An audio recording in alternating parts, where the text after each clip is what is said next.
Welcome back to Travolting Presents Easy Riders. Hosted by Jeff Sweeney and Stuart Elmore. Covering House of the Spirits with special guest May Hiatt.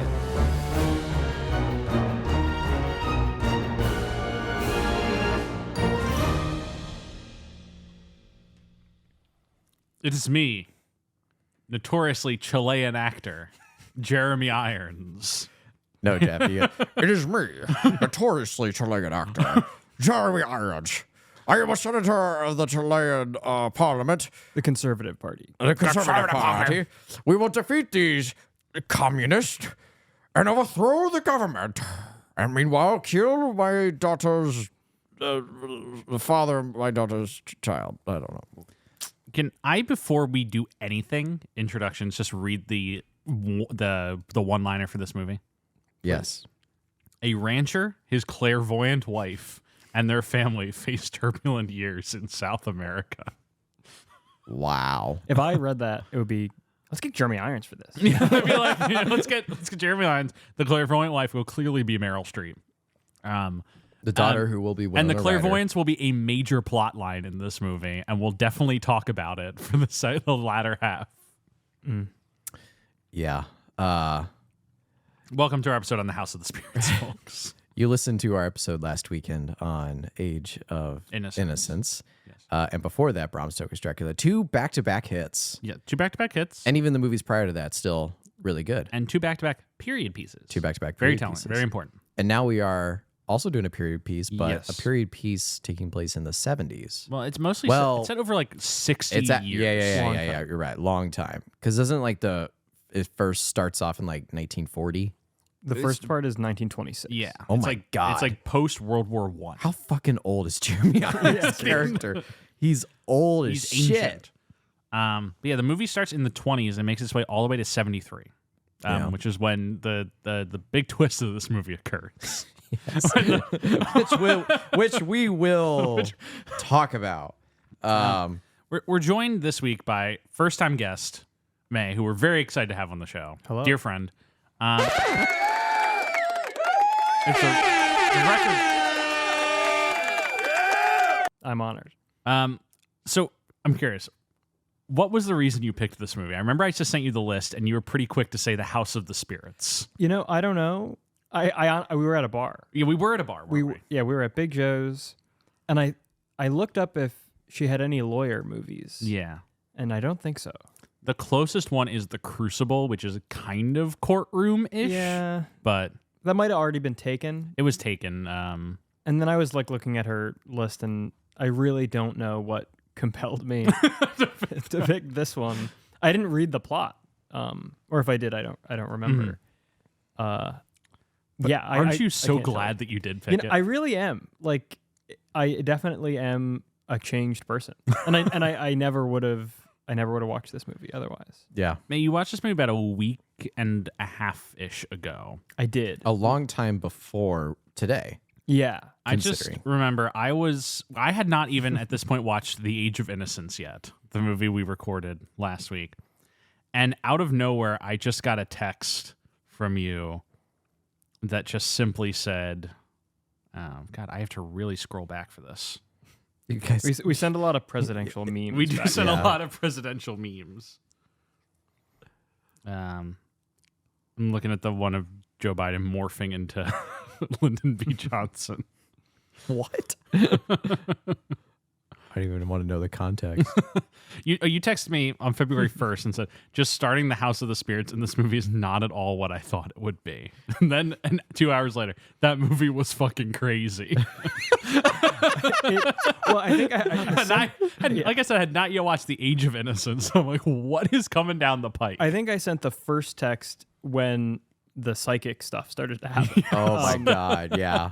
And then I really had to restrain myself as like the sexual assault got like more and more prevalent throughout the film. Yeah.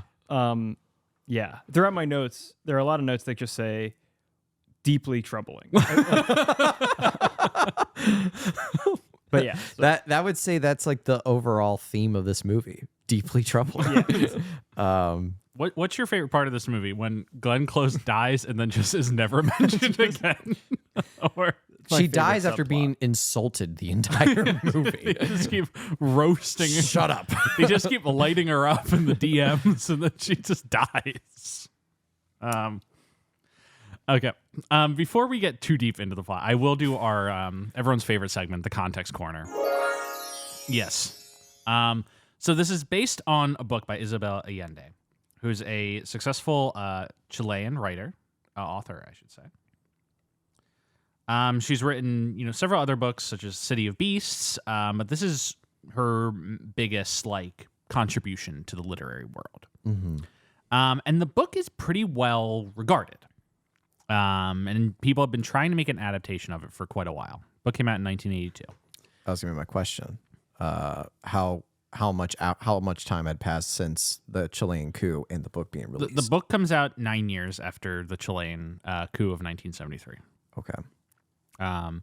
And she's immediately kind of inundated with offers like, hey, we'd like to turn this into a movie. The book's very, I haven't read it, but it's to my understanding, it's very kind of it's a spiritual novel that just kind of, goes in and out of these characters' inner lives and their experiences with spirituality all through a very turbulent time in Chilean history. The key phrase I kept hearing when doing research on this book was magical realism. Yes, magical realism. That's what I kept hearing about. And she bats away basically every offer. She doesn't have any interest in letting, especially an American filmmaker, take her story. Of course. She finally relents in 1991 when Billy August, the director of this movie, screens her his film Pele the Conqueror, which is a sweet Danish film with Max von Sydow. Never seen it, but it wins the Palme d'Or at Cannes. We talked about it during our Dracula episode briefly. And he also directed The Best Intentions and won the Palme d'Or for that as well. Successful, very successful director. Yeah. I have a note about what else he directed. Do you know what else he directed? I do not. He directed 2 episodes of the Young Indiana Jones Chronicles. That's fucking awesome. That whips. I think in 1995. So after this movie. You're right. He directed 2 Yeah, they're 1993. 1993. Like basically the same time as this movie. He was moonlighting as the Young Indiana Jones. Moonlighting for Young Indiana Jones. The best episode of that show, I've only seen one of them, is the one where Harrison Ford appears and kills a guy with a saxophone. He plays the saxophone so hard that snow falls and crushes this man. It could be that episode. It's called The Mystery of the Blues. I have no buttons to press for that. It's about a saxophone, like. That's a trombone. Yeah, It's close.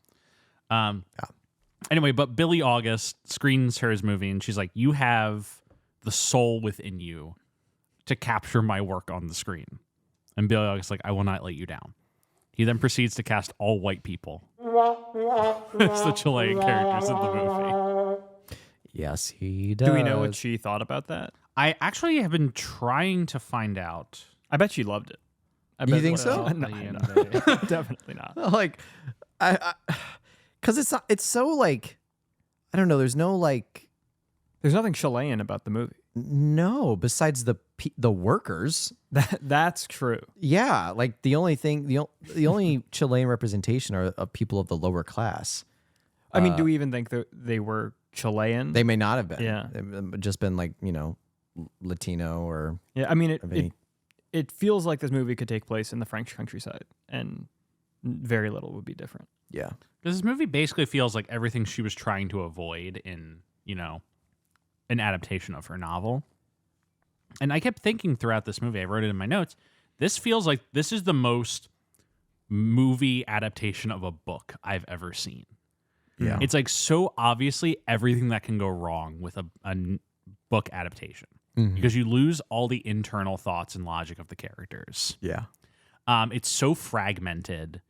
It's so inconsistent, jumping around, having a lot of different topics and ideas all being flung in at the same time in a way that usually works very well in the written word, because books have different paces, different structures, different ways of communicating ideas than movies do. Yeah. And none of the work is really done to find the translating, find the Rosetta Stone for that translation. Well, and Man, I know you said you kind of started to try to go through the book a little bit. None of us have read the book in its entirety, but the vibe I was getting from just doing some research about like the plot of the book and some of its themes it's delving in is this would be a very, very hard book to adapt to the screen. Yes. I think something interesting in what I have read is like the point of view character keeps changing. Oh, yeah. Like sort of, and very fluidly. Yeah. So like it goes from Esteban to Alba to like back and forth. Yeah. Just without ever like, and so that's like a very cool thing to do in a book. That's really hard to do in a movie. Hard Yeah. to translate. Yeah, that's really hard to do. Because in a movie, the second you switch the POV, it's jarring. Yes. In a way that, like you said, it can flow in a book. There's a natural like push and pull in a book. In the movie, when suddenly it's just like, oh yeah, Jeremy Irons is not the main character anymore. We're now going to stick with Meryl Streep for a little bit. You're just like, oh, we're just swapping. We're switching gears. And it's unsettling. It's very unsettling. I would say for the bulk of it, like it sticks with Jeremy Irons as being the POV character, but that poses its Winona kind of becomes the lead for the last act. own kind of. They share the lead role. Yes. Because then when she gets like kidnapped, then it goes back to being Jeremy Irons. For essentially the rest of the movie. Yes.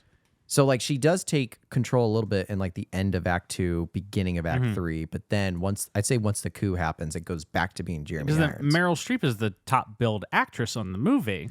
Because Act 1, it's about Yeah, it's- Clara. Yeah, it's about her. It's about Clara mostly, but then when Jeremy Irons moves to the farm in like the middle of Act 1, or maybe the end of Act 1, we should say, Yeah. then it's a Jeremy Irons movie. So like the movie, for the first half of Act 1, there's no Meryl Streep because she's the little Yeah. kid. it's the little girl. Yeah, it's the little girl Clara. It was played by Grace Gummer, who is Meryl Streep's daughter, which is nice. I always like it when they cast their kids as the young versions of themselves. Yeah, very good. But so I don't know if like that's the director trying to do that, pull that from the book, to switch the POVs. But from me just watching it, it was jarring. I was like, wait a minute, like, okay, so who are we following now? Like, whose story should I be more invested in? Because when it's on Jeremy Irons, especially like we can agree, all of Act 2 is Jeremy Irons, Yeah. right? Is the Jeremy Irons. And it's hard to stick through it. Because of how vile of a man how horrible of a human, like the displays of just human cruelty that he is capable of in Act 2, and he is the main character. And so like I'm sitting here like, okay, there's got to be a redemption arc coming, but then it he switches, does one good thing. and he does one good thing that doesn't really make up for even some of it. I mean, yeah. There's There's a lot of rape. a lot of sexual assault in this movie. Yes. Sexual assault, rape in this movie. And it even tones it back from the book, from what I imagine. Yeah. One of the key different... Yeah, it tones it back so much that one of the rapes in this movie is incomprehensible in just how casual it is performed.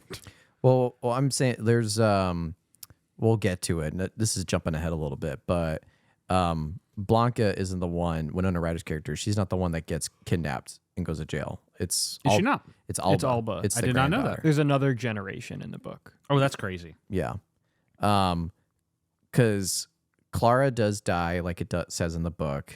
Blanca, it's like, I guess like Alba is what, like 15 or 20 when she gets kidnapped? Yeah, I think she's like older because the Blanca and Antonio Banderas, I forget. Pedro, I think. Pedro. Yeah. They do escape to do Canada at the end of the book. in the middle of the book. Oh. Like or not in the middle, but like closer to the middle. But and it's around the coup still. around the coup. But Alba being kidnapped is its own plot line after that, to That- my understanding. That Jeremy Irons Esteban solves. But instead of him solving it for... because he also solves the Pedro. The thing. Pedro, So yeah. there's more of a redemption, I think, in the book. Yeah. Instead of the kind of sudden Yeah. twist. Yeah. I would almost have you believe that it's two separate acts he does in the book that are good redemptive acts, whereas the movie clumps them all into one. Whereas instead of it's Alba, it's Blanca. And so by rescuing Blanca, he then also provides them a way to escape to Canada, Yes.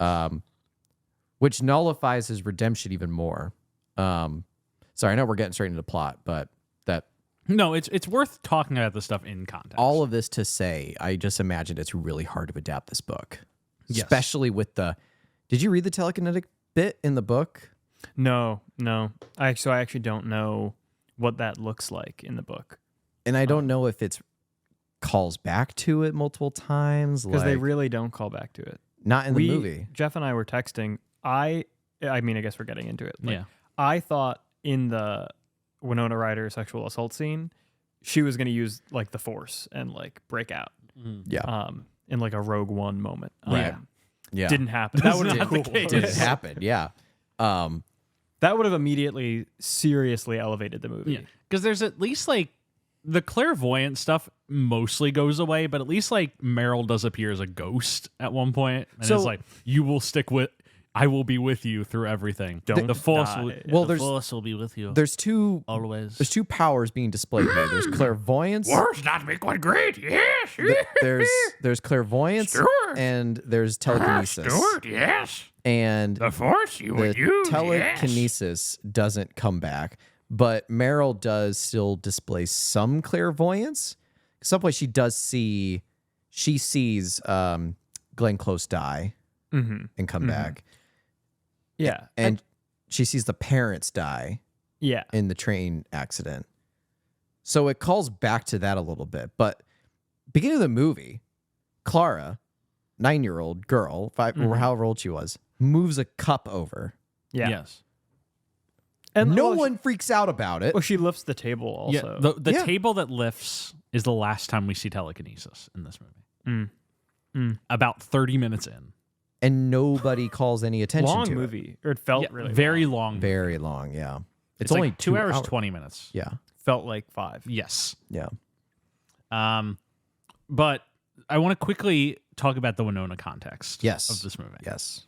Because after Billy August gets the rights to the movie, agrees to make it, he cast his wife, Pernilla August, as in this role. Pernilla August, best known for her appearance to us in The Phantom Menace and Attack of the Clones as Shmi Skywalker. Oh my God, Shmi. Yeah. Wow. Killed by the Sand People.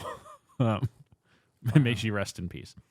Wow. But she became pregnant and was unable to do the role, and Winona was cast kind of as a last-minute like Hail Mary pass to see if she'd be available.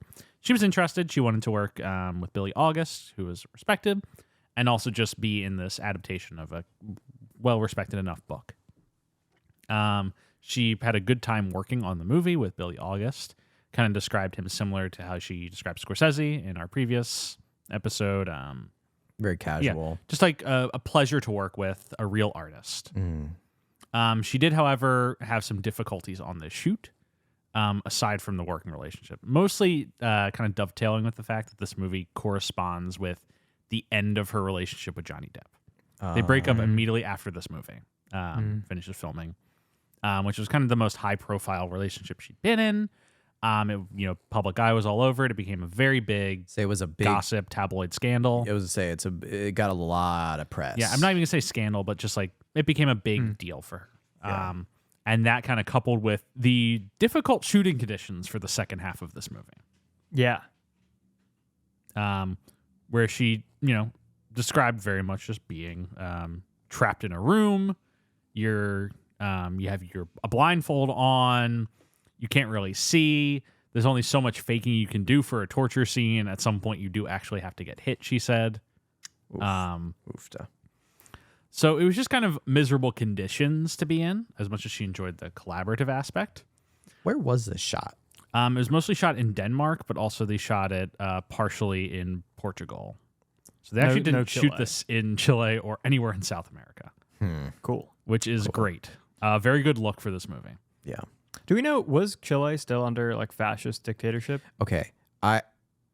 I tried to do like a little bit of research behind the coup, but the biggest thing I couldn't find was, first off, was there a resolution? Because as far as I were, Chile still is not right now a fascist dictatorship. So I didn't want to know like where did that change from the coup into where it is now. I didn't have enough time to do that much research in finding that. So if this movie came out in 93, well, first off, I think if she releases the book, It was definitely still fascist then. Definitely. Okay. And the communist who won the election, Salvador Allende, is Isabel Allende's uncle, Right. who was killed. Who and was she was assassinated. forced to flee. Yeah. Who was assassinated, but they said had that he committed suicide. Yeah, but like, And then I think technically people still say he committed suicide, but I think really? I mean, That's I still think that's held? like, I think it's sort of like I don't know how political we're gonna get, but it's sort of No, like Taiwan, or like Chinese Taipei, right? Oh, okay. Salvador Allende didn't kill himself, you know. Yeah, Epstein didn't kill himself. Yeah, exactly. That like, yeah. But he quote unquote killed himself, as in like he was a politically assassinated by the fascistic military coup. I'm saying fascistic. I don't know what the driving political structure, because it was just the military coup. Yeah, The military took over, but I don't know under what banner or So the party. the military dictatorship did maintain in Chile until 1990. Wow. Oh, so it was done by the That's time a the movie long came out. There was a time. 1989 Chilean constitutional referendum that was held by the military to transfer to a democratic state again. So It lasted for like 17 years. Dictatorship run. just military dictatorship. Yes. Didn't Nixon help the? Yeah, Nixon helped and with the coup. Kissinger. Because at one point in the movie, Jeremy Irons does say, "Who connected the backlines to the Americans?" And he's referring to Kissinger and Nixon. Yeah. Everyone's Rest in everyone's peace. favorite baby girls. But and I'm sure you know more about you folks both know more about this than I do. But what I was reading into it was that the CIA had got wind of of the Communist Party, which wasn't really Conservative Party. it was the election that the Democratic Socialist Party was going to win. Yes. Did they even identify as communist? Yes, they did. I think it was, so, it was a Okay. mix of the Communist and the Socialist Party. Okay, copy that. So then, to that regard, it's like they had got wind that the Conservative Party was plotting with the military to incite a coup, and the CIA was just like, we're just going to turn a pleasant blind eye to that because that's in our interest. But I'm sure there might be more to that. Like maybe they did give them weapons. Nixon supplied financial aid to the military and supported their rule. Gotcha. In order to keep communism from spreading to South America. 17 One of years the many that. great things that our country has done. 17 years of that. Holy cow. We kind of like the audience is probably sitting here like, why are they talking about the Chilean coup? I promise you we will get to it in a movie called The House of the Spirits. Do we want to just delve into the plot? I think so. Yeah. I think so. Hans Zimmer did the score. That's my first He note. did. Wow, really? And you can't really tell. Can't tell at all. The score just kind of, it's like a classic 90s score where you really don't hear it. It's just, it's background noise in the truest sense of the word. Yeah. What are you doing? Well, so the movie starts, right? Yeah. And we're immediately introduced to the family, which is Clara and Clara's Older sister. older sister, Might be Rosa. I don't Rosa, know. I something honestly like don't that. And then Esteban and which Farrella? Farrella, is that Glenn Close's name? Yeah. How are they? Because they're already with the family at some point, but they're not relatives. It's Esteban wants to marry Rosa. the older sister. Yeah, Rosa. But then Rosa is with the current president. No, so her dad is a liberal senator. Rosa drinks the poisoned wine that was left for her dad. Yeah. Because was he just recently elected, or was it just that it was like a banquet or something like that? We don't really know. It's very loose. It's very loose. There's just poison wine put there, and she drinks it. And dies. But prior to that, we start with that like scene where they're by like the little coffee table, and Clara uses her telekinetic powers to move a cup over first, and then she like lifts a table, and we get this great scene where Jeremy Irons starts to explain her powers. Magic must be your last resort. It has rules, it has Is this from limitations. Aragon? Before you cast a spell, you must learn the ancient language of the elves. Stuart, turn this shit off. Listen, that shit out of here. I had that shit pulled up for so long. I was just waiting to drop it. Is that from Aragon? Yeah. Okay. It's when Brob explains magic to Aragon. Can't believe you know the names of these characters. But yeah, because Clara has these telekinetic and clairvoyant abilities, and her parents do what any self-respecting parents do, and immediately monetize it. Well, I thought they didn't love that they were like they seemed to be like, get out of here, you creeps. They did that, but also they were letting it happen. Yeah. Because they kind of positioned her in that room. I also want to talk about the actors playing her parents, because one of them is Vanessa Redgrave, who's extremely well respected actress. The other one is this guy Armin Mueller-Stahl. I want to talk about Armin Mueller-Stahl. I loved him in the movie. I don't know anything else about him, but I thought he did Here's great. the thing: he's a German actor who I just really enjoy whenever he pops up and stuff. He's in The Game, David Fincher's The Game. He's in this. He was in Night on Earth, Stuart, that we talked about. He was the taxi driver. Yeah, and I was just the thinking segment I about really like. the moment when you said Armin Mueller-Stahl, I was like, wait a minute, I heard that. Yeah, I name. really like him in that. He was nominated for an Oscar once. He's in 12 Angry Men. He just pops up in a lot of stuff. Here's the thing. German actor, very German accent. Yes. You will notice he does not have a German accent in this movie.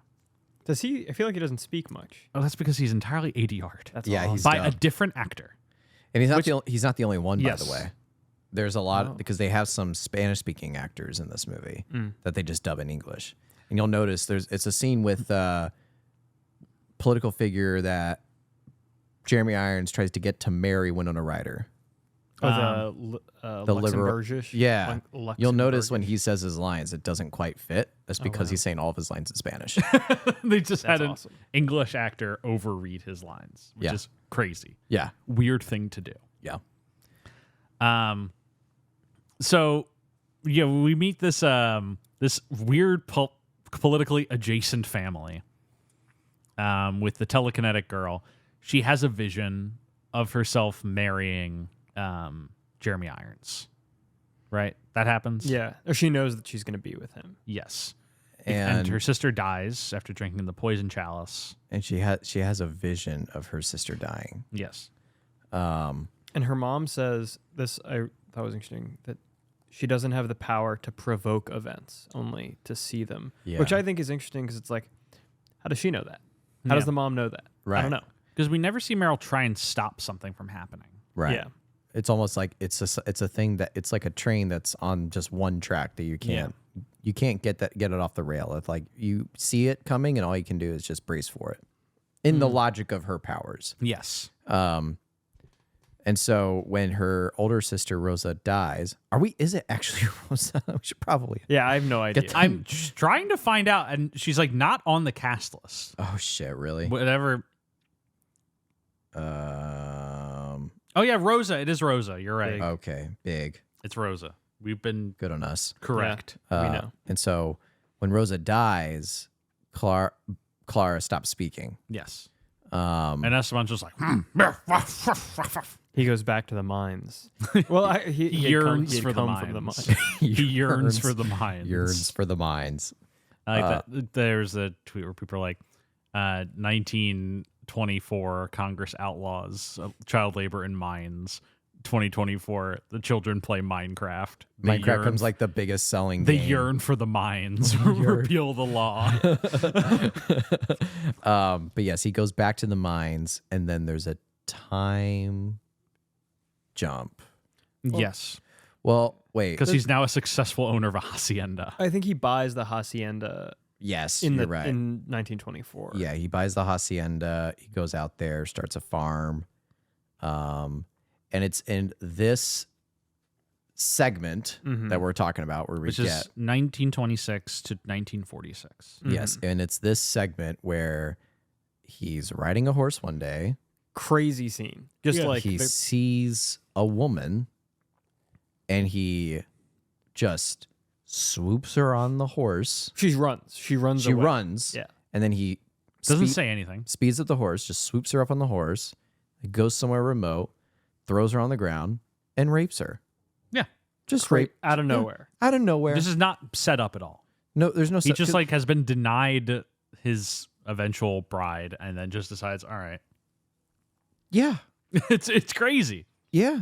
It So, just happens. Yeah. And then it ends, the scene ends, and it goes back to like the way that it was, the movie. Yeah. Right? Yeah. Like it doesn't deal with the aftermath of that for a while. no. I kind of thought that they were never going to deal with it. Same. Like Yeah. I was Until it pops back up. Yeah, I mean, it you does texted pop me back. the most natural rape scene ever put to film. yeah. Like, not to make light of a serious topic, but it is like almost comical how it occurs. And It's just Jeremy Irons like is trotting on a horse, sees a woman, grabs her, rapes her, gets up, scene cuts to something else happening. well, and That's it. And it is graphic too. Like Yeah. it's not like no real good, tasteful way to film a rape scene, but Yes. like Definitely not. definitely this way. not This this is not way. the way. And no, it's the no warning. It's the no warning. It's that we stay with it prolongingly. Yeah. It doesn't like cut away Yeah. when we know what's happening. No, it keeps us there. I think there's like a slow push onto her face, I think. Well, he rips open her dress first, and Yeah. we see that. Yeah. And and so like that happens. He's also simultaneously spending time with a prostitute leader. Transisto. Who's Transisto. great character. Yeah, I like her. Amazing. But she's like kind of she's both prostitute within the town, but also just someone who pulls levers in the town. Yeah. Makes Obviously, her way up, right? Yeah, works her way up the ladder and also has a lot of connections within the political like diaspora of. I'd watch that movie. Yeah, I'd watch that. The Transisto Soto movie. Like, Sounds like a great story. Yeah. Instead, we only see her like 3 times. Yeah. And that's mostly just Jeremy Irons being like, connect me with the politics. Blah, blah, blah, blah, blah. And his voice. In He this movie. huffs and he gruffs. yeah. It's like a putters and murmurs performance. Where's Jeremy Irons originally from? He is British. He's British. Yes. Okay. Have you seen the Jeremy Irons like rich guy murderer movie about Alan Dershowitz? I have not. That's a good movie. I always think about that one with Jeremy Irons. And he plays a villain in that movie, but like he gets off. It's like it's a courtroom drama. Stuart, have you ever seen where Jeremy Irons lives? No. Do you want to see what Jeremy Irons' house looks like? Sure. I'm assuring you, I'm dead serious. This is actually where Jeremy Irons lives. Is it like a shack in a meadows side? No, it is. No. This is where Jeremy Get Irons lives. That's awesome. the fuck It's out a of here. 15th century Irish castle. What are you? Oh my god! What? Why? Okay, that whips. I'm seeing the interior. It does whip. He's very open that he does a lot of shitty movies so he could restore his castle. That castle does whip. You know what? I was shocked at first, but now I get it. Who doesn't want to live in a 15th century Irish castle? I would live there. I would live there. The interior looks really beautiful. Sorry, so I just look it up. 1990 Reversal of Fortune. It's Jeremy Irons and Glenn Close. Oh, And Jeremy Wow. Irons tries to kill Glenn Close, his wife. Wow. he does the same thing here. Yeah, I didn't realize that it was also Glenn Close. Great movie. Good run of Jeremy Irons and Glenn Close just being Hating shit to each each other. other, yeah. Hating each other. Yeah. So then we have a time jump Again. where he goes back to wherever. It's 20 years later, and we know this because Jeremy Irons has a little bit of gray in his hair. A little bit. And he looks a little bit more posh. Like he's definitely made a name for himself. The hacienda's clean. It's just very big. Yeah. And Clara is now Meryl Streep. Yes. Pause. How old's Jeremy Irons in 93? Jeremy Irons. You know what I thought I'm going with on this? This is a little ahead also, but like Jeremy Irons looks younger than Antonio Banderas. I feel like. I think he looks younger than Meryl Streep. Definitely also. Yeah. Like Jeremy Irons does not look old except in the last section. Jeremy Irons is 45 in this movie. And then Meryl Streep, Meryl Streep would be 44. 1 year younger. So here was my main bump in this movie. Well, I had a lot of big bumps in this movie, but this was one of them. That he goes back to marry 20-year-old Clara, played by similarly aged Meryl Streep. And I'm thinking like, well, okay, I kind of get that like there's going to be time jumps, right? So at some point they're both going to be playing really old versions of themselves. And maybe it's easier to young down Meryl Streep than it is to cast a younger 20-year-old actress and age her up as we jump in time. Maybe that's the reality. But also, I think that makes sense. But also, it's Meryl Streep. Like, you're not going to deny having famed Meryl Streep. Chilean actress. Yeah, right. But if we get over the fact that like They called her. They said that her Clara was the toast of Santiago. like if we first get over the hurdle that they're not casting Chilean actors in this, and they're stomaching the idea that it's gonna be fine to cast white actors. Are you telling me that Glenn Close doesn't look like a Ferula Truiba? Close in this movie. Then if you have the opportunity to cast Meryl Streep, you definitely do it. I'm not like you should cast Meryl Streep in any role you have. It was just a little bit of a bump for me when he shows up to marry 20-year-old Clara, and it's Meryl Streep. Yes. There like 40-something-year-old Meryl Streep, and who's the same age as Jeremy Irons. Yeah, who now has a little bit of gray in his hair, as I said. Right. Also, the mom character, Yes. I mean, troubling Yeah. in itself, but like looks super young. Yeah. So much younger than Glenn Close and Jeremy Irons. Yeah. Vanessa Redgrave looking great in this movie. And Oh wait, no, I meant his mom. oh God, yes. Who's like in the Yeah. She looks like I'm done. Oh my. she looks like the bear. terrible She looks scene. like the Baron from Dune. Oh wow. Yeah. I was gonna say the whale. That might be more rude. Listeners, listeners, comment on whale. YouTube. Is it more rude to say the Baron from Dude or the whale? I mean, neither are really glowing. Neither. My dude. Anyway, The desert takes the week. a difference in the book. Start harvesting the spice immediately. Push, Baron. Push, Robin. Squeeze.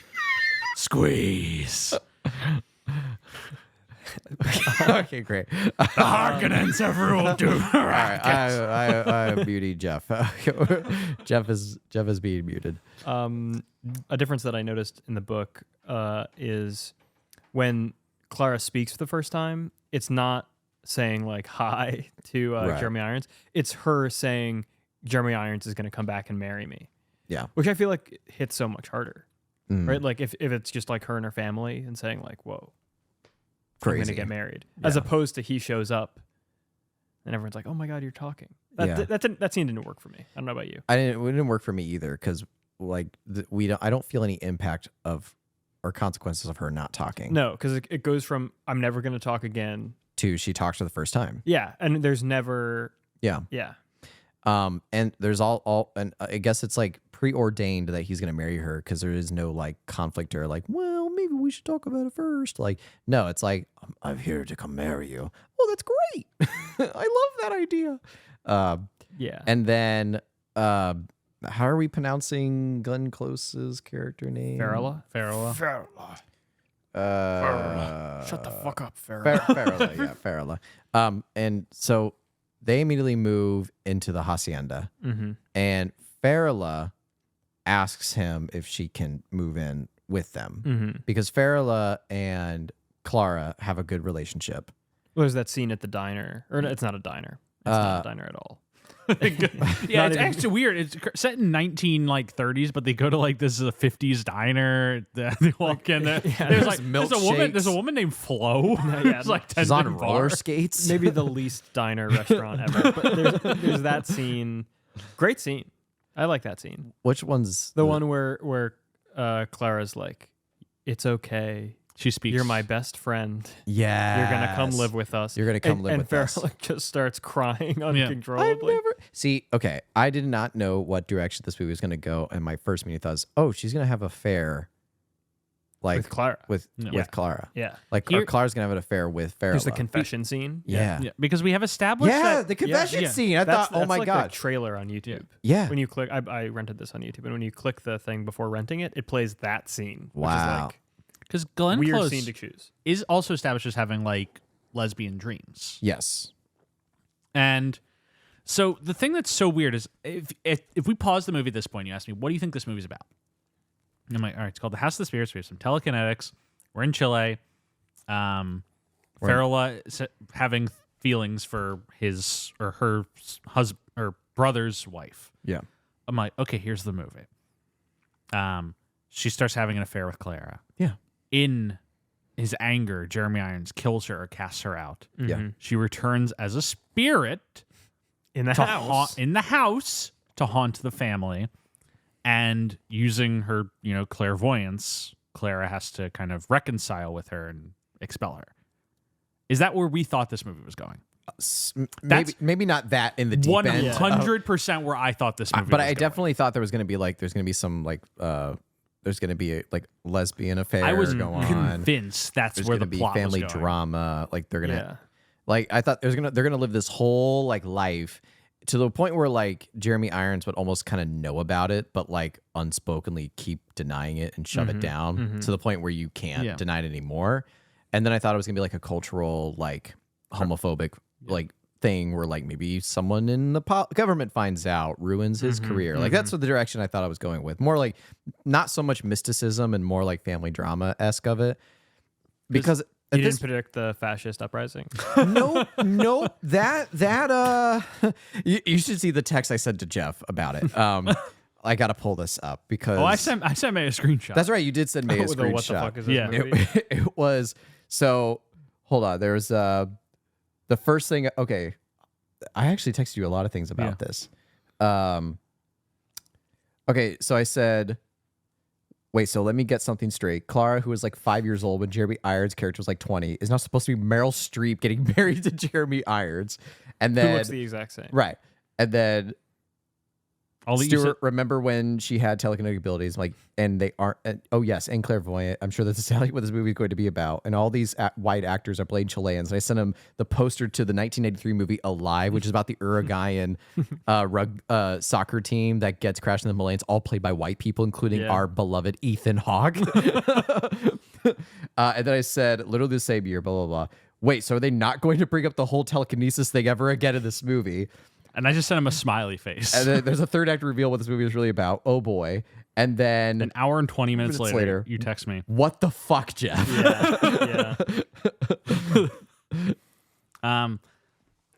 Yeah. So Ferrula is having feelings for Clara. She has her confession. I've not shut the movie off, by the way. In terms of if I'm gonna like it or not like it, because I think, oh, this could be good. Yeah, at this point, I'm like, there's an idea here. I'm still undecided. I'm like, there's it's all about a family dynamic here. This kind of fucked up, larger scale family. Esteban wastes no time getting down to business. And Claire is pregnant with who will eventually become Winona Ryder. Yeah. But not yet. Don't you fucking forget it. Also, you realize her name's Blanca. They're all named after Spanish words for white. White. Yeah. Yes. It was actually a subconscious idea to have them all be played by white actors in fitting with the name choice. Yeah. So yeah, Winona Ryder enters the fray, and at this point, we get the fuller picture of how cruel. I mean, we've known Jeremy Irons is cruel because of the rape scene, but then we also get more input on how cruel he is to his workers on his farm And to his sister. and to his sister. Just so much Just endless abuse of Glenn Close. yeah, Yeah. and so And you're like, Glenn Close is going to be a major part of this movie, I can tell. The second half of this movie is going to be the Glenn Close hour. I know it. The last thing before we have another big time jump, which it feels like we're speeding through. We're trying to get to the real meat juice. of this movie. well, because beforehand there's Yeah. the only real juice is Pedro and Blanca. Yeah, which is actually what I'm about to say is that Pedro is the son of the head of the laborers who work. Segundo is his name? Segundo. The foreman of That the guy. house. That guy kills. That it. guy's great. That guy's awesome. I in like this that movie. Guy who plays the dad. Yeah. Yeah, he was really good. Yeah. He was really, really good. I liked him. one of the very few actual Spanish actors in this movie. Yeah. I don't want to be here when you catch up with my son. That's a great line. Yeah. Yeah. But his son Pedro is running around and playing with Blanca. But They're little at this point. they're still little. Yeah. But I forget exactly what happens, but they like almost get injured. No, And I think they just run away to the lake. they run away to the lake, and like they both strip down, and they're just it's But I think it's innocent. like kid thing. Yeah, it's a kid thing. But then they find them, and Jeremy Irons is like, I don't want her to go native. Yeah. Like I want her to be, which it's like hearing it from a white actor. It just makes it all the more like kind of gross to hear. Because at one point there's a movie about like this high up and coming like rich Chilean like landowner saying that about people of his own kind. Like there's a movie about that, but then there's also like there's a movie where it's supposed to be a Chilean guy played by a white guy who says that line about Chilean workers of the lower class. So it just felt a little icky. And yeah, he's like, I'm not. She's never gonna spend any time. I'm gonna send her to boarding school. Yeah. Well, that's what there's that other scene though. Before the time skip. Yes. My note. I just want to smell you. Yes. That's a creepy, creepy scene. Yeah, the precursor to that scene is the woman that Jeremy Irons rapes shows up with her fully adult son. Large adult son. Yes. Who also does not change or grow. The land of the large adult son. And she's outside his gates and says, "We're starving, we need food." And he is being the classic asshole prick and being like, whatever, take this, and the next time you come on this land, I'll have you guys shot or whatever. If you're Jeremy Irons, why not just kill them? Why not? Wouldn't it just make your life way, way better and easier? And at this point, we're what? We're in the 50s at this point in Chile? I think because 50s or 60s? She's still a kid, Winona Ryder. So yeah. So like we're in the 50s, 60s in Chile. I don't know a lot about the geopolitics at the time, but you could probably kill someone and get away with it in his stature. I mean, and if it's a person on your land, like yeah, easy. Yeah. But so then the son, the creepy son guy. It's so weird because like great actor, I guess. I mean, like he totally sold. I'm a weirdo. His whole thing is yeah. He stares. What? I was staring at May, folks. What's his name in the movie? I can't. What is It's Esteban. I think it's Esteban. is it? The son's name It's is? Vincent Gallo. I'm pretty sure it's Esteban. Yeah, it's also, Vincent Gallo. Is the actor's name? The actor's name is. Oh yeah, Esteban Garcia. yeah, they Esteban, and then Jeremy Irons is Esteban Trueba. Yeah, Okay, so I'm gonna call him Garcia. I feel like Sure, that does sure. make it easier for Yeah, me. he's played by a very normal actor, Vincent Gallo, who has never had any controversies or problems. in Wait. his has life. he? What? What is it? You can't drop that. You can't just drop that after we're talking about his I creepy was- performance, Jeff. Trying to find some classics from Vincent Gallo. Here, I'll read you some highlights just from his Wikipedia page. He says, "I do not have the Jew gene." Offers on his website, offers himself as an escort for $50,000, sells his sperm for $1 million. Is a fan of U.S. President Richard Nixon. Expressed support for President Donald Trump. Extremely proud that Trump is the American president. Says the Screen Actors Guild is a self-serving union that has no interest in its members.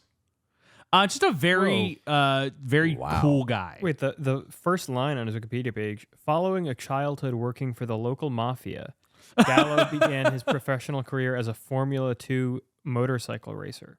He went on to become a successful painter and musician until he transitioned into film and television. Wow. Is that true? Like Just put that It shit sounds like something he would write on his own Wikipedia page, an IMDb Pro subscription. yeah. But so yeah, Esteban Garcia, I'll just say like the bastard son of Esteban Trueba, the son of rape. He sneaks into his hacienda. And the like Jeremy Irons and Meryl Streep, they're all gone. It's just Blanca, little girl Blanca. Yeah. And he walks in and she's immediately like, who are you? What are you doing here? And he's like, I just want to smell it. well, he sits down on the couch. Is like, come over here. I just want to smell you. And she sits on his lap, and he begins to try to molest her. Mhm. Like he puts his hand on her leg and starts going up her skirt, but then people walk in the house and he runs off. Yeah. I think in the book. Book, Yeah. he full on molests Blanca, because then later he rapes Alba. Yes. Well, I think it's Or is also that a different his guy? son. It's there's another generation of the Garcias Right. also in the book. Right. So I think like Esteban Treba's direct son does molest Blanca, and then his son rapes rapes Alba. Alba. Yeah. in the prison. Yeah. Yeah. You know what's What a great movie. the better version of this? What? Denis Villeneuve's 2010 Incendies, I haven't seen it. which I'm just gonna put that out there as like watch Incendies. It's such a good movie. Have either but- of you seen The Spirit of the Beehive? No. That is a very similar movie. It is everything this movie wants to be, Yeah. which is about, it's like a little girl in Spain during the Republican Revolution. Yeah. And like a Republican sneaks into her town and Mm. she sees him and like, that's an amazing movie. But But version of this story. yeah, it's like, it's another very slow countryside, Yeah. but a family movie. Mm-hmm. Where kind of not that much happens, or like stuff happens, but it happens very spread out. But that movie like nails it, and this movie doesn't do as well. Incendies is about like this. It's weird because the plot twist of the movie is that this couple, it's this main woman who's trying to like trace back the steps of her mother when she was essentially going through war-torn. I think it just says Middle East, but I think it's like Syria or Iraq. Mm-hmm. And you find out that her mother was like, Lebanese. is that what it is in Incendies? It says the country's never named it. Yeah, exactly. It's never named. You're it's correct. It's like, but I think it's implied it's like Syria. Mm-hmm. And they find out the plot twist is that this couple are actually siblings because it's like a little Oedipus-y kind of in that way. Yeah. Because like the mother was raped by this guard Mm. and got pregnant with a son who then met her daughter later. Yeah.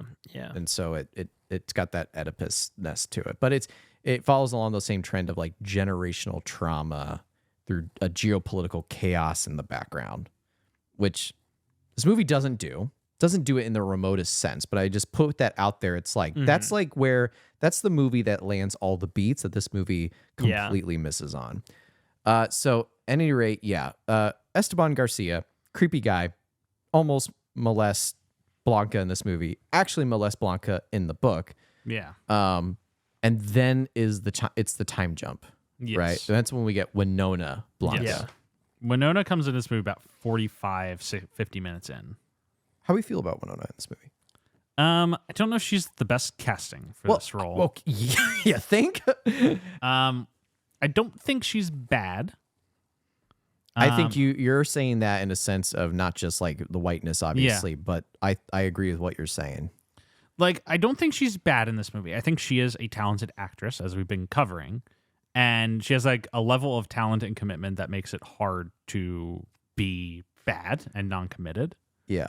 But I very much think that like the movie doesn't really give her anything to do besides be tortured Yeah. eventually. I also kind of feel like, and maybe it's just like her look, but it's like, oh, that's Winona Ryder. Yes. Right? Like, Yes. I'm not at all convinced that this is Blanca Yeah. Blanca. in Chile in 1960 or 70 something or 60 something. Because there's a scene in the movie that should have been so impactful that just didn't land for me. It's when she walks back in the house after being released from prison, and she's just covered in dirt, blood, bruises, cuts. Mm-hmm. And she walks in and sees Esteban and her daughter Alba sleeping on the couch. Mm-hmm. That should have like provoked tears. Just that scene, and it just didn't for me. There was only one scene that provoked strong emotion in me, and I can either say right now or we can get to it. I mean, we can get to it. Yeah, we'll get to it. But it wasn't that one. You're right, and it Yeah. should have, right? It should have, yeah. Because we have this big time jumper in the early 60s. Winona comes back from boarding school, and she immediately reconnects with Pedro, And who's now played by Antonio Banderas. Yes, one of his earlier, Very early roles for him. English speaking roles, I believe. Yeah, I'll look up. Let me bring up the filmography. I read a trivia bit that Antonio Banderas was still kind of learning English at this point, so that's why he doesn't have as many lines as he does. It's funny. The night before I watched this movie, I had just watched Philadelphia with my wife, which is like one of the most devastating movies ever made. Stuart, have you seen Philadelphia? I'm not. Tom Hanks, Denzel Washington. If you want a good cry, you should watch that movie. Lawyer movie. It's an incredible lawyer movie. Oh, then I definitely will watch it. I love lawyer movies. The pitch of Philadelphia is that Tom Hanks is a gay lawyer who's diagnosed with AIDS, and he's fired by his law firm, ostensibly because he was messing up on the job, but he believes that it was because of his diagnosis and that they sabotaged him to get fired. Denzel is a homophobic lawyer who still agrees to represent him because the law is the law. And it's about the two of them, like their relationship. I'm seeing the intermingled with like the Tom Hanks is like rapidly worsening AIDS, and it's just incredible movie. I weep like a baby watching it. I'll watch it when I can. Tom Hanks won the Academy Award for it. It's very good. Anyway, Antonio Banderas is in it. He is Tom Hanks' boyfriend. And I watched this immediately after that, and it provoked strong emotion in me to want to weep again because I saw his Antonio face. Banderas, who's also not Chilean. He's Spaniard. Yeah, so he's still European. He's still yes. like a European white dude, but like I guess he's a native Spanish speaker. But Yeah, I mean he's. if anything, he's more. He's of a Hispanic, colonizer. but that's. He's Castilian Spanish. Oh, I didn't. That's just is that a thing? It's What is that? It's a region. Is that region? when I took Spanish in high school, and my professor or my teacher was Castilian Spanish, which is Spain Spanish, not like South America Spanish. Oh, It's well, just a different way of speaking the language. I think it's all. I learned this too, that like I think Latino is more of the terminology you'd say for people of like Central South America, Mexico, and Hispanic is if you're lumping in Spain in on that too. Yeah, I believe I learned that recently. Yes. So he is like Hispanic, Yes. not Chilean. Yes. I mean, I look at any of the Latino actors and actresses in this movie, and I always like are any of them like Chilean? Chilean? I don't know. Like, I'm not quite convinced. Likely not. Because they filmed it in Europe. Yeah. So yeah, they start a relationship right away. Winona and Antonio Banderas. I think the implication is that they've been doing that every summer. Yes. Like they've been connecting every summer, but now that Yeah. she's back full time. Yeah. They're going hot and heavy. Because she basically says the only thing she had to look forward to in boarding school was coming back Yeah. to see Yeah. Pedro, Yeah. who works as like a stable boy at the same farm. at the house. Yeah. So they they go hot and heavy in their relationship. And it turns out that they're not the only relationship that's been going over the past several years. Because Clara and Ferrula continue their friendship. And there's the earthquake. There's an earthquake, and Ferrula, still maintains her feelings for Clara. And they sleep in the same bed. Nothing happens, but Right. Okay. Because I was a little confused when you said that. I was like, wait a minute. What else? What other? Yeah, I don't think relationship? it's never like explicit. it's not like an explicit Yeah. relationship, but Right. it's happening. Yeah, and there's also this is when Esteban, Jeremy Irons, is getting more into politics. Yeah, so he goes to that party, and they're trying to get him to run for Senate, and that's also where he meets the Luxembourgish. Yes. Or is it Luxembourg? Is it Luxembourg? Lithuania? Luxembourg. So, I think it's Luxembourg. Yeah, Luxembourg. Yeah. Meets him there. Yeah. And so that he's running for the conservative Senate race. Mm-hmm. And that's the earthquake, besides like, I guess, sparking Clara and Farrella sleeping in the same bed together. It's really it, right? That's really nothing it, really else happens because of the earthquake. No, he just goes, it makes him go home Yeah. and makes them sleep together. And then, I mean, I have noted when Jeremy Irons kicks Farrella out of the house, he says, "I'll kill you." Which was that really stuck out to me. Yeah. If you ever come back here, I'll kill you. Well, and there's one where they're playing Badminton, yeah. badminton, and he's getting annoyed because they're having too much fun. Yeah. And he at one point says to Farrella, Meryl Streep, who's playing a performance like she's oblivious to all the abuse. Mm-hmm. Like that's at least how she's playing it. But he at one point says, it's like, sometimes I wish you were still, like mom was still alive, so you had to stay there taking care of her. Like he says something to that effect. Mm-hmm. Yeah. The Luxembourg guy, he's coming over more often. And at one point he finds Winona and Pedro having sex on the lake. Yeah. And that's when he tells Jeremy Irons that. Yeah, when does that? I guess I'm like, I know. When does he hit Clara? Is that because of when the Luxembourgish man finds them, or is that because of what happened with Farrella? I think it's when the Luxembourg guy finds Yes. them. Because he wants to kick Pedro off the land. Yeah. And Clara.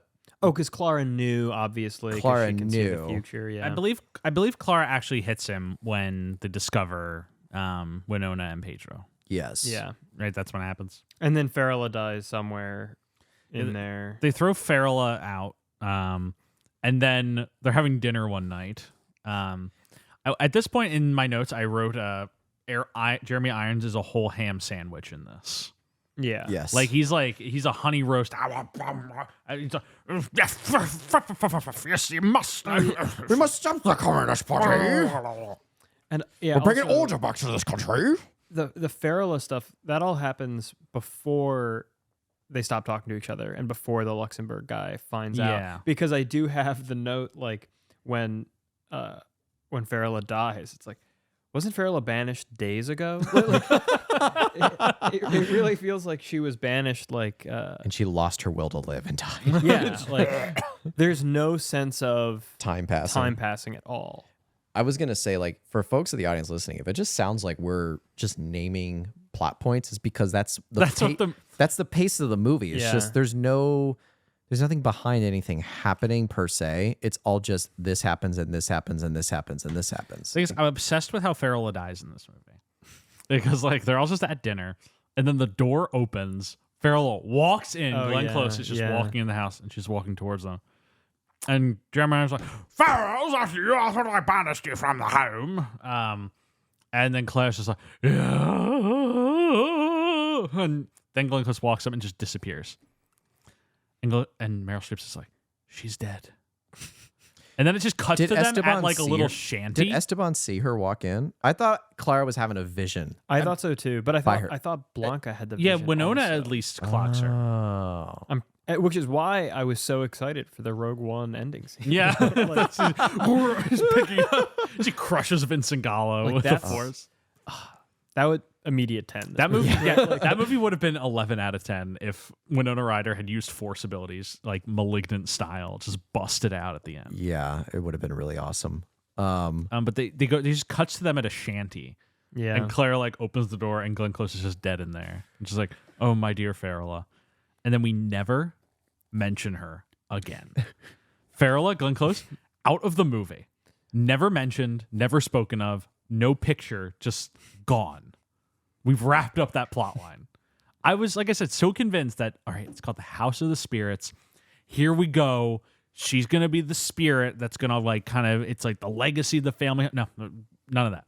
We don't have space for that. Let's go over there. No, because We got to deal with bigger issues. what happens is We that got to deal with he the fall of democracy. he finds out about Pedro, and Blanca immediately kicks Pedro off his land. Pedro, while this is all happening, is also protesting on the land for workers' rights. Start unions. Start a union. Unions, man. And he's immediately like, "You're banished from my land."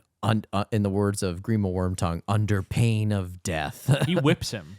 He does whip him, yes. A brutal scene because his father holds him while he gets whipped. And then the scene would be copied later in Pirates of the Caribbean, Dead Man's Chest, when Bill Turner whips William Turner. Can I read? I have said many times on this show how much I love the people who write synopsis for movies on Wikipedia. And I would like to shout out the description of a sequence in this movie. Realizing Farrella has died, Clara drives into town to find Farrella dead in her modest home. Just like fucking crushing her in death with a modest home. It's then discovered that Winona is pregnant. Yeah, she's prego maego. And then Jeremy Irons tries to pressure the Luxembourg guy to marry her. Yeah. And obviously none of them want that. Because the Luxembourg guy's like, I don't want to do that. His name is Jean de Santinier. And Winona doesn't want that. And he's like, I am a member of I'm a senator of the Conservative Party. You will marry. I will not have another bastard in my name. Wait. And then she says, well, there's already a few. I just realized we skipped the funniest plot point in this movie. Probably happened an hour ago in the runtime. It's when Winona, or when Meryl is giving birth to Winona. Oh. And she suddenly has a vision of her parents driving down the road. And it's just fucking Armin Stalling, just like half jolly driving this car, and then out of fucking nowhere, a train comes around the corner. it's like- he's like, I can't eat the brake. They can't do anything. That was actually Can't run the car off the train. road. Yeah, like- I can only go straight. And the train just plows right into the car. There's a massive explosion. And she's like, my parents are dead. We never talk about them again. Never mention it. Oh my God. It's just such an insane, over-the-top death scene for two characters who will never be spoken of again in this movie. So we got to keep moving. Yeah. Like, we Yeah. got to get to the next life moves on like this with Winona when she Most gets people pregnant. die so suddenly. She gets pregnant and she has her baby Alba. And Yes. this is like the last generation we kind of stick with. Yeah, I kind of thought, I have this note also. I kind of thought like the Luxembourg guy was gonna be like God, or like What? or like the self-insert camera character. Like I thought he was gonna be more than he was. Yeah, you thought he's he like, does okay, just he's the disappear. outsider view we get. Yeah, and I thought he was gonna be important. He's not. He does not important at disappear all. after Alba is born. Yeah. Because then Alba gets born and there's more Pedro Jeremy Irons drama. At one point he tries to shoot him and kill him. He's like hunting him and down, it's his Terminator style. Normal thing to do. His son likely thing for takes him to him do. to find Pedro.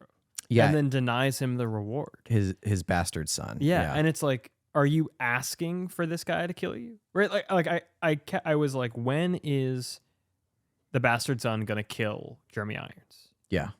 I was hoping for that scene. Because he has this revenge plot, but we find out how fucking deep it goes. Yeah, it goes too much deeper. How deep the scheme is. Like, because he then says, like, he comes back and says, hey, you never gave me that reward. I want to join the military.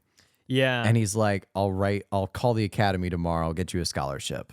Well, and then it's like I thought that was a little clever, where it's like, Exactly. oh, Because where you think, like, oh, he's going to go in the military and like the that's dead the end of parents, him, like yeah. Farrella, we'll never see him again but then until we it's- do. And then it's the fascist uprising, and you're like, when the camera like pulls back, and it's like, And you're like, I know oh, this. it fits together because he Yeah. got the check for that. It's a like, fuck. smart storytelling decision that I'm going to give sole credit to Isabel Allende Yeah, for, and yeah. not to the filmmakers of this movie. What is the final thing that happens before the coup begins? Because the timing is comedic. Well, what happens is Pedro has to go into hiding fully. Alba's born. Oh, and this is where she hits, or where Jeremy Irons hits Meryl Yes. Streep. He hits Meryl She Streep. dies before the coup. Yes. She dies before the coup. Yeah. Meryl and is like, basically leaves. Goes back to the city. She goes back to the city and moves in with Blanca, and they live away from their father, who's now just a sad conservative politician. Yeah. The story of many American lives. Yes. The sad conservative politician. So the Well, Clara eventually dies. well, there's like a little bit of a chance for reconciliation. Yeah, There's where they- like another minor time jump. Yeah. Because when he comes to her birthday party, Alba's birthday Oh, party, which is also the right. party where the money is exchanged. For Yes, the for the military military academy. But like right. they get back to, like she still never speaks to him. Oh, because oh. she tells her servant Yeah, to tell do my that. It's like, husband. tells my husband. Yeah. XYZ. But yeah, so they kind of like it. Oh, it kind It's of a is looking soft good. reconciliation. And then it's like, what's going to happen in this movie, right? Like, Right. It's like Winona and Meryl are liberal, and her father is conservative, but they're slowly reconciling. And then there's a big election coming up. Yes. even though we were getting a lot about the election, I didn't register it. I didn't Yeah. register it. Yeah. Like, And he's like, I'm confident the conservatives will pull through, even though all the polls are going against them. Yeah. Um, And so, and then there's it's like right around the same time when the results of the election show that the communists win in a landslide. And then Clara dies because Yep. he gets home to the city. Or no. What happened? Clara is laying in bed. She's Yeah. not doing well. And Alba comes in. yeah. And Meryl just like takes her hand and says, Dear child, I have always been in connection with the spirits on the other side. Yeah. And then dies. Just like fucking Yeah. dies. And Jeremy Irons, who She just like told her 7-year-old granddaughter, there are ghosts and I speak to them, and then dies then and there. Imagine And your I grandma. will be a ghost. Imagine And your yeah. grandma. You like go in a room and she's like, there are ghosts. I talk to them. I will be one. And just dies. Yeah. fucks you up. Terrifying. It fucks be you up. awful. Alba's gonna be traumatized. She just stands there and then she walks out the front door Yeah. where Jeremy Irons and Winona are trying to come in, and she's just like, Grandma's dead. And Jeremy Irons like drops the thing of baguettes. He's holding some. smashes Well, the no, window. he smashes the is that- window with That- his and, cane. You know, that got me. That got because he Honestly- does it in his old man frail state Yeah. where he's so stiff. He's like, "Burr, burr." I'm gonna give Jeremy Irons credit. He does a pretty good old man. In this. Yes. He plays a very convincing He old man. does do a very good That old man. scene where it's like it's real. Yeah, Just apoplectic. Yeah. My wife is dead. I'm gonna smash the window of my car. Yeah. What else can I do? the next The turnaround is so fast. Okay, yeah. The Yeah. next scene. Is the funeral where they're all standing above Claire's And grave. there's the military. And there's a bunch guys, of yeah. military dudes there. And they're my favorite type of military guys in a movie. They are I love the stodgy, like kind of like pudgy military guys in the super tight suits with the fucking hats. Yeah. And do you like the death of Stalin. No, and like 80 I was gonna the death of Stalin. I like it when they have like 80 stars. Yeah. Yeah. It's a comical amount of stars. They're just and they're all just standing there at this wedding or at this funeral for someone they seemingly didn't know. And Jeremy Irons just like looks at them and nods. And you're like, what's this leading to? Yeah. Cut to Santiago, Chile. Tanks are rolling in. Crazy. It's crazy. like crazy. There's people screaming on the streets. There's gunfire. There's like, military we just get, convoys. it's September 11th, 1973. yeah. Yeah. This apparently this coup is for real actually sometimes called the other 9/11. The other 9/11. Yeah. I mean, the 9/11 until 2001. and then superseded in global. Even though more people died yes. in that 9/11 than our 9/11. we said 9/11 is the most important thing to ever happen. My grandma's birthday is That's 9/11. unfortunate. One of my high school friends is 9/11. It was her 60th birthday that day, That's crazy. and she's Hawaiian, so she was in Hawaii, and she's like, "Why did nobody call me?" It's tough. That's true. That's a true story. so brutal. Oh my god. Why did nobody call me? You fucking bitches. Yeah, I mean, it's 6 hours back. So, like she wakes up, it's like The towers. going Bush on? has already given The a speech. towers. It's tough. It's tough. Anyway, Yeah. fascist uprising. Yeah. Military The coup. entirety of Chile is overtaken by a military junta. I think this movie does a great job of showing how scary it is. Yeah, Right? it's a good sequence. Like obviously Billy August is a talented filmmaker, and this is like a well-structured sequence. Yes. It's just terror. It's terror. Just that how hard it is to comprehend, like just living your life, and then suddenly the military just takes over everything. Yeah. And there's that scene with the guy. There's like, give him the keys to your car. Yeah. Yeah. That's a great scene. Yeah, that guy eats. all senators or members of parliament lose their privileges. Yeah. Yeah. Including your personal car. Yeah. Yeah. Blanca's arrested for association to Pedro, Yep. and is taken away. Esteban's like, I helped organize this. I talked to the Americans and got a financial aid, and they're like, cool. Yeah. They're Yeah. like, we don't care. It's like, I need to talk to the minister. There is no minister. You deal with me. Yeah. Yeah. Great scene. Scary. Yeah. Yeah. Very scary. It's just is crazy how quickly you go from there are ghosts, I will become one of them, fascist uprising. Yeah. Even scarier though, when Winona gets taken to her cell, and who do we hear walking in the room but fucking Esteban Garcia, the Yeah. bastard son? Yes. I wrote like this guy. This fucking This guy. guy. He had been playing the long con all along. All this and the best comparison I can make to what happens here is like if you were just watching like Little Women, and then right when is it Beth who dies in Little Women? When Beth dies, Spoilers. suddenly a military like occupation comes into the town, takes over, and that's what the rest of the movie's about. Yeah. It's crazy. Have you seen Yeah. Miracle Mile? I've not seen Miracle Mile. It's Sounds good. a movie. I actually haven't seen. I've seen I watched like clips on YouTube, and I like when you watch like all the clips, you feel like you've seen the movie. Oh yes, I am very aware of this movie. It's like the first 40 minutes are like a just rom-com, and then the guy in the rom-com gets a phone call that he picks up from a phone booth, and it's a wrong number, but it's a military guy who's calling his dad saying the bombs are gonna drop in like a few hours. Like I always told you that I would tell you, Dad, and then you hear that guy get shot on the phone, Oh my God. and the rest of the movie is just like, oh wow, we have to get out of LA. And spoiler alert, nobody does. They all die. That's the end of the movie. It's just that the nukes are coming and you got an hour to live. It's like the Wow. craziest. The movie changes genres. What's the scene that ends on the plot twist that Robert Pattinson works in the Twin Towers? Remember me. Remember Man, me. have you ever heard of the end of this? I've not heard. It's this like romantic drama. I'm gonna pull Oh, up no. the end of this. I'm gonna pull up the end of this movie. I just put it together. So, you are not prepared for whatever you imagine the ending of this movie is. It cannot be overstated how insane it is.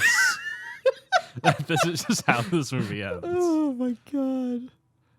So it's a romantic drama, and like things are finally starting to like become okay for Robert Pattinson.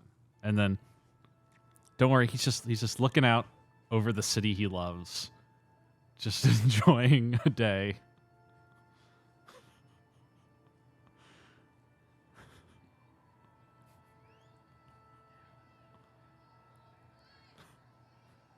And he's just in the South Tower. And this is not at all set up in the movie. Does this involve... Okay, this clip doesn't have the best part of this. Does it Wait, just a does plane it show slam the into it? plane? The scene immediately prior to that is his daughter in a classroom, and the teacher's like, all right, class, let's God, say is it Bill today's Clinton? date, September 11th, 2001. And then it cuts to him, does the pullback to him alone in the tower, and you're like, what the fuck is this movie? Is that the end? That's the end of the movie. Wow. It just ends. It's terrible. Wild. But yeah, so Winona is getting beaten, abused, and tortured in this prison Yes. for information. About For Pedro. Pedro. Pedro. And she's like, I don't know anything. And they just, Vincent Gall just kind of keeps doing it for kicks. We also forgot he's a parasite in the basement. It's literally Yes. the plot of Parasite. Yeah. He's Yeah. just, where's he getting his food? I don't know. Like, I don't know, but like we know he's living in their basement. Jeremy Irons finds out about it, but like right before she's taken away. right, but doesn't like turn him in. And it seems like he doesn't do anything for a while. Yeah, it seems like it could have been like weeks had gone by. Yeah. It's important to know in the book though that it's not Blanca who gets jailed and tortured. It's yeah. Alba, because we've just gone down like 2 generations, and there's a third generation in the book heavily. And so Alba, who gets tortured and raped in prison by Esteban Garcia's son. Yeah, it's a third generation also. So We're just playing a little fast and loose with time here. Yeah. so Winona's supposed to be playing like a 40-year-old woman. I guess Yeah, it makes yeah. sense in the movie in the sense of, like, you don't want to like, because again, like it switches POVs a lot.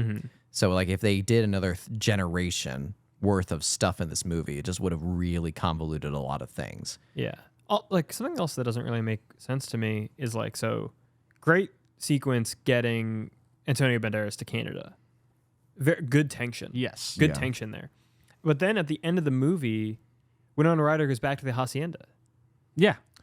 Does she They say go to Canada? eventually she'll go to Canada. Well, because he says Well, like- he says in the line, it's like he's what waiting about for you in Canada. Yeah, he says like, "Where's Pedro?" And he says he's waiting for you in Canada. But can I tell you what the problem I have with all this is? Is that Jeremy Irons, like his whole change of heart, is that he starts caring for Pedro, and wants to smuggle him out of the country, and like has a big political and personal mindset change. The only reason that happens in the context of the movie is because he feels slighted by the military. Yeah, It has nothing to do with the love. It has nothing to do with the love of his daughter. yeah, Which is what should be the love of his daughter, and that opening his eyes to like the evil that he's wrought through his politics. yeah. Instead, it seems like, oh yeah, the military took my car, so fuck them. I'm gonna get the revolutionary out of the country. Basically, I mean, like, they definitely slighted him. A monstrous failing of this movie to me. Like that's the most important emotional crux. Yeah, Is that you have to sell me on why Jeremy Irons, who spent the whole movie basically being like evil, has a change of heart and rescues Pedro from certain doom. yeah. And I am not convinced. I'm just like, weird that he just suddenly is now helping his arch nemesis. Yeah. Yeah, and the movie ends. Like, right? Like, that's just how it fucking ends. He is able to negotiate through Transistor. Transistor, who's 'cause I think worked they- her way up. Yeah, she like runs everything, but they just threw her out on the street, right? They They threw her out on the Winona. street and they said, "Don't stay here until the sun rises. Don't forget the curfew rule." Yeah, yeah. And I think like all women, the the implication is right. Like if you're a woman on the street, Transistor knows about you. Yeah, it's Yeah. the movie ends with she and Alba are reconnected, and Esteban's like, I hope I can make things right. I'll get you to Canada one day. And then there's like the final bit of them in their hacienda, and Meryl Streep's ghost appears. Right? That happens. And like, yeah, Does her ghost appear? it kinda, and like she like it's Return of the Jedi? It's Like- implied that she like It's all the Chilean revolutionaries are dancing. it implies that like she forgives Yup, nup. Esteban Trueba. So and that's where the movie ends, right? Yup, nup. Right? Yeah. Yup, nup. And that's the end of the fucking movie. Yeah. Just a wildly fractured film. About, Wild thing to do. It's like They really made a movie. they really made a movie about 14 different topics and they only accomplished each topic in its finality by like 2% per topic. I think Winona says at the end, she's like, I just want to move forward and be happy and forget about all this. And I'm like, girl, this is major stuff that just happened to you. Let's talk about it. Yeah. We need Two House, Two Spirits. Two House, Two Spirits. It's a sequel. Bring the them House back. of More Spirits. House of Eve. More There's Spirits. so many spirits in this house now, guys. The spiritual sequel to this is 13 Like, Ghosts. I think you could actually make several movies about all the dropped plot lines from this movie. Absolutely. You got to check up with Glenn Close, see what's going on there. The telekinesis. The telekinesis. Does she still have the ability to? Well, she's dead. We don't know. We don't know. We got to check in with how Esteban Garcia, the son, is okay. Is he okay? Like, what's going on? We never see the end of him, Yeah. No, it's just him torturing her, and Yeah. then that's and it. he gets off. And that's him getting back at his dad is torturing her for the life she lived that he couldn't. Yeah. Weird. Bizarre movie. I give it 4 out of 5 houses. 4 out of 5 houses. I'd say I'm similar. 4 out of 5. 4 out of 5? 4 out of 10. Sorry. 4 out of 10. Yeah, I don't know. I definitely didn't hate I this. say 4 out of 10. That's great. 4 out of 5. That's too crazy. That's Stuart. No, 4 out of 10. I give it like a 5 out of 10 because at minimum, or like a 2.5 out of 5, I suppose you would say. At minimum, it kind of has to be seen to be believed. It's crazy. Yeah. I mean, Like this is, I would almost describe this as like telenovela-esque melodrama. It's so crazy. Yeah. I feel like the costuming was just okay.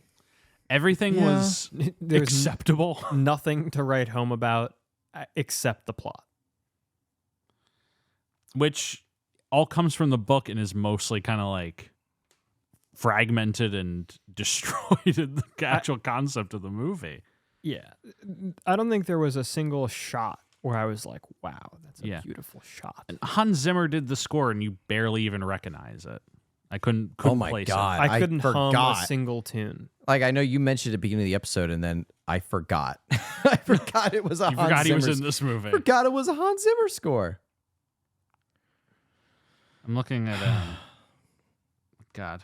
I'm looking at what other people thought of this movie. It's like Nobody's ever talked about it, I think. yeah, Like, it's all these random people on Letterboxd are like a solid like 1 to 3 stars out of 5 Yeah.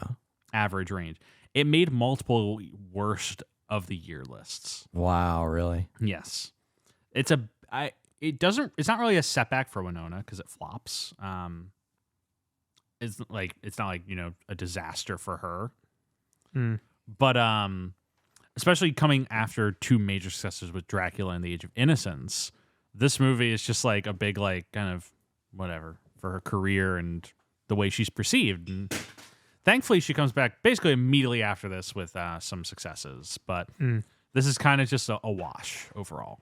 It doesn't really impact her that much. it did win a bunch of German awards. Yes, which is the interesting thing. I don't know if Billy August, if he resides in Germany. I know he's Danish. Because that's very interesting that it gets a bunch of German awards, and I'm not sure why. I kind of wonder if there were no other German films that year. I mean, this isn't a German film. It won the Bavarian Film Award, the German Film Award. I like this award. Gold for outstanding individual achievement, overall concept. Just like they're giving you an award for the concept being pretty good. Huh. The Havana Film Festival Choral Award for Best Work of a Non-Latin American Director on a Latin American Subject, Billy August. Well, that's nice. It makes #1 year-end worst for Glenn Lovell of the San Jose Mercury News and Michael Mills of the Palm Beach Post. Overall, it was financially not really that big of a success. It had a $40 million budget, which is like modest. That's pretty okay.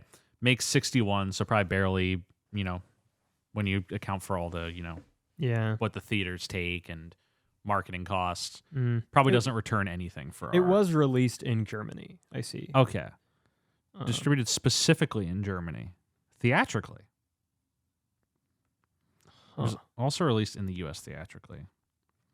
I found a Los Angeles Times article from its release. House of Spirits fails to levitate. Yeah. I think this movie, like what would I change? Add the force scene. Yes. Finish some of the plot lines and maybe prune some if Or, you don't like, have time for them. Just make them longer, right? Like Yes. if you keep Farrella through to the third act, Yeah. then it's like, okay, that can be the end of it, right? Like if she's there at the conclusion, right? I kind of feel like this is the type of movie that begs to instead should like be a mini series by a actual Chilean artist. I wouldn't watch it. But I don't disagree. I probably wouldn't watch it either after seeing the movie. If this was a Chilean miniseries, No, would you Like- watch it? I Yeah. wouldn't watch it. Well, I if it was good, I'd watch it. That's what I'll say.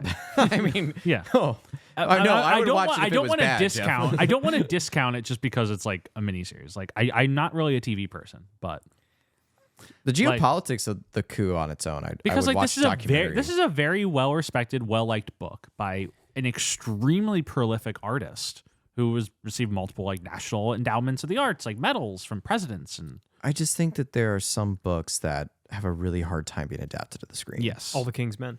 Yeah. All the King's Men would be extremely difficult. Yeah. I mean there was the I haven't the seen 40s it, but version. I've heard that it kind of blows. Really? Oh, I've heard the new one blows. Oh yeah, the new one. the 40s one I haven't seen. The 40s one I've heard is pretty good. I would watch But it. there are some like books that their ideas are just so like yeah, they're so rooted in the form that they're written in. Like Yeah. Watchmen is, I mean, they made a movie, and I think that movie is the best possible version of a Watchmen adaptation you can get. yeah. But Watchmen is inherently tied to being a comic book. That's like artistically what it is designed, the story it is telling, the critiques it's making of its form. Inkheart. Inkheart, yeah. I mean that probably could have been a good movie. You think so? Yeah. I don't know. It's about books, but there's stuff in it. I thought That movie sucked, but I don't seen see a good version of that movie ever being made. Even like the best version of an Inkheart adaptation would still be mid tier. It'd be like C or B tier at best. like A good Inkheart adaptation. House of Leaves, impossible to adapt because that's just like the experience of reading that book is so tied to like you have to flip it upside down and like open secret compartments. I think half of all the fantasy medieval smut books that people are Yeah. reading now are impossible. Cloud Atlas, a movie I very much like, but is very like I'm shocked that they were able to make that happen. People would always cite Dune as a big like very unadaptable book because of just how big and boring it is. Well, and I mean that's a compliment that it's boring. That gets to the Lord of the broader Rings. Yeah. that gets to the broader subject of like how different can you make the adaptation Yeah. until it's no longer an adaptation? Because May, you're a big Tolkien head. Yeah. Would you think the Silmarillion's basically unadaptable as a movie? Well, I think you could adapt, like, and I think this is not like an original thought, Yeah. but like you could adapt stories from the Silmarillion. Yeah. Because like it's sort of like a collection of different Yes. stories, and like the story of Beren and Luthien would make a sick movie. Yeah. and it's like the self-contained little story, or like the story of like Tuor going to the sea, right? Like, Yeah. but you could never adapt the book, or and you couldn't even make a self-contained movie about the first part of Yeah. the Silmarillion with like the Song of Create. Like, what's that movie gonna look like? Yeah, it's so tied into Yeah. the written word and the language of it. Hell, I mean, Yeah. people even say like technically lots of Stephen King books are unadaptable. And a lot of that's because of the fucked up cocaine shit in there. I'm currently reading. You're not going to include the kid orgy in an It adaptation. They're cowards. That's in the book. I No, haven't- that's actually the worst thing he's ever written, and he owns up to it to this day. The kids all have an orgy after they beat Pennywise. That's and, crazy. I'm currently actually reading Dance Macabre by Stephen King, which is his first nonfiction book about horror as a concept. And his like delineate. This is like completely not relevant to the movie we're talking about, but it's the chapter I just read was very fascinating because he talks about the difference between horror, terror, and revulsion. When you're like telling a story, like terror is like fear of the unseen. Terror is like there's creaking sounds and you don't know what it is. Horror is just like there is a ghost in your house, and revulsion is just like splatter. And just like how he uses the three different forms of The Evil Dead 2 does it perfectly. yeah. Like just nails all how three. you use all three of them in telling your stories of horror. It's a very fascinating book. I recommend Dance Macabre if you're interested in Stephen King's musings on the horror genre. I always thought it's like it's the difference between like jump scares versus suspenseful scares versus just gore. Yeah. Like Rosemary's Baby is horrifying because you never see the baby. Yeah. It's always out of frame.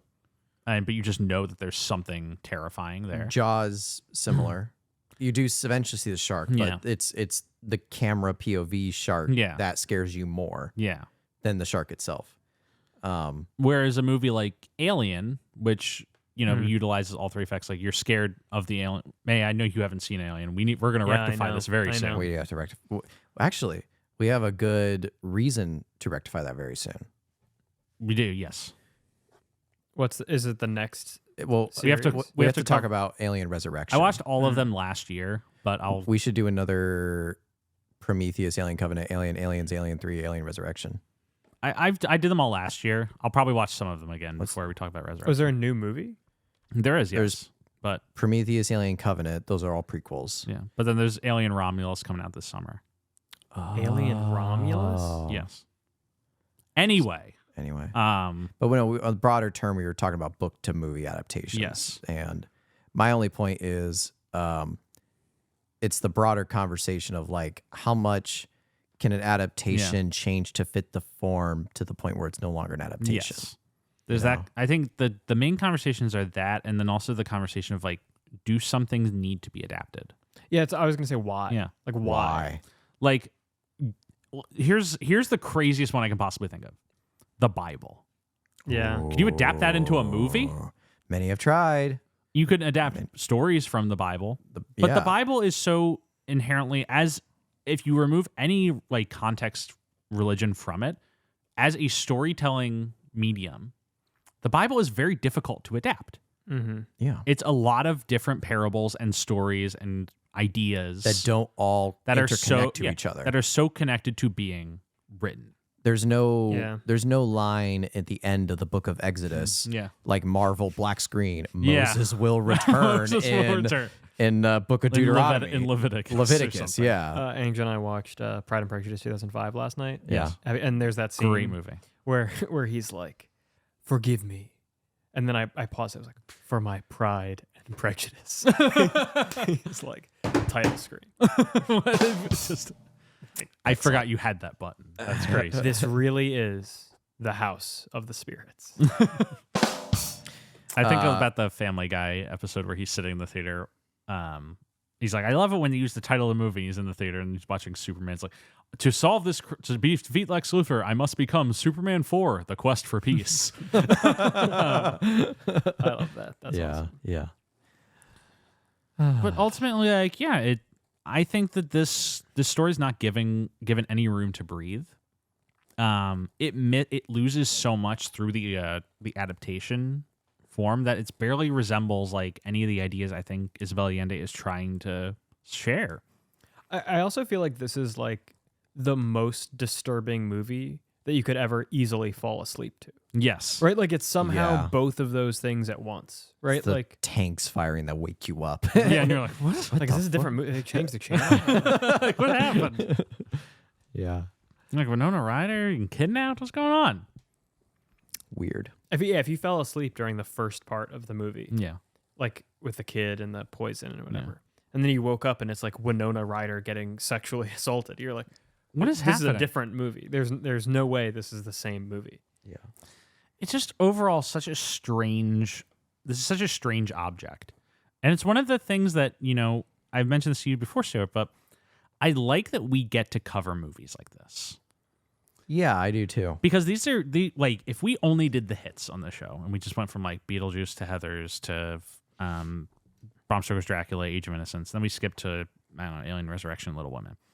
Like, you miss out on so many like corners of the film sphere that we would never experience otherwise. I never watched this movie if it wasn't for this.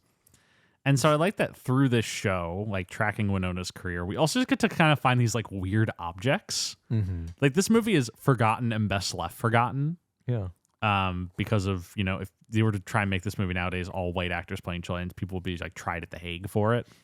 Like it would be a summary execution of the cast. But we get to like kind of unearth this and be like, this is crazy. This thing is just out there. This got made. People put time into this. Mm-hmm. Yeah. It's one of my many joys on this show. I said this to May when you had to step away real quick, but I found a LA Times article about the box office for this movie, and I want to commend the author on his pun. House of Spirits fails to levitate. Oh, that's great. That's good. The star-studded film does poorly in U.S. opening despite heavy publicity and strong European sales. Did very well in Germany, we found out. Weird. Yes. Very weird. Movie overall, just a big whatever. You never want a movie to leave you asking, like, why? Yeah. Why was this made? Yeah. Right? Like, Who was this for? What was the goal here? who's the target audience of this movie? Because it clearly isn't Chileans. Definitely not Chilean. Yeah, no. I don't know. Yeah. I'm left asking the same questions too, though. Don't really know what And the if point this was. movie had starred all Chileans and been made by Chileans, and was still the exact same movie, I'd maybe be a little more forgiving of the story lapses. Yeah. But when it's a bunch of white people cosplaying as Chileans causing these problems, I don't have any sympathy. Yeah. Just a major disappointment all around. I mean, I wasn't really expecting much. To be Yeah. honest. Like, But I'm glad that you still picked this movie, so we had someone to talk to through this instead of Stuart and I just screaming at each other about the Chilean coup d'etat. yeah. Yeah. I don't really have any final thoughts. I think we. May I have anything else to say about this movie? You know, I feel like we covered it. I feel like I think we've truly said everything that could be said about this movie. Yeah. That could be said by three people who haven't read the book. Yeah. Yes. Yeah. We'll read the book, and we'll do two House, Two Spirits sometime down the line. Stuart, if we ever cover anybody else who's in this movie, do not let me forget that we have to name the episode Two House, Two Spirits. Who would you do that was in this movie? Jeremy Irons? Reversal of Meryl? Fortune, 1990? Glenn Close. Antonio Banderas. That'd be a good one. He'd be fun. That'd be interesting. We're going to cover 3 Spy Kids movies. We have to cover 4. Isn't he in the 4th one? He is in the 4th one, you're right. Embarrassing. Do you ever think about if we ever did a podcast on Elijah Wood, we have to cover both Pawn Shop Chronicles and Spy Kids 3? Yes. We're going to cover Pawn Shop Chronicles again. Anyway. So thank you guys so much for listening. May, thank you so much for coming on. It's a pleasure having you on. We will have you on again. Most certainly. If there's ever a lawyer movie. I think we might have one coming down the pike. Yeah. Kind of the end of this year, early next year. But who's counting? Anyway, thank you all so much for listening. Make sure to tune next week. We'll be talking about Winona's next movie, Reality Bites. Kind of a seminal Gen Z film. Sure, some of you have seen that movie before. We were yelling about it a bit. We recorded that episode already. Hope you enjoy it.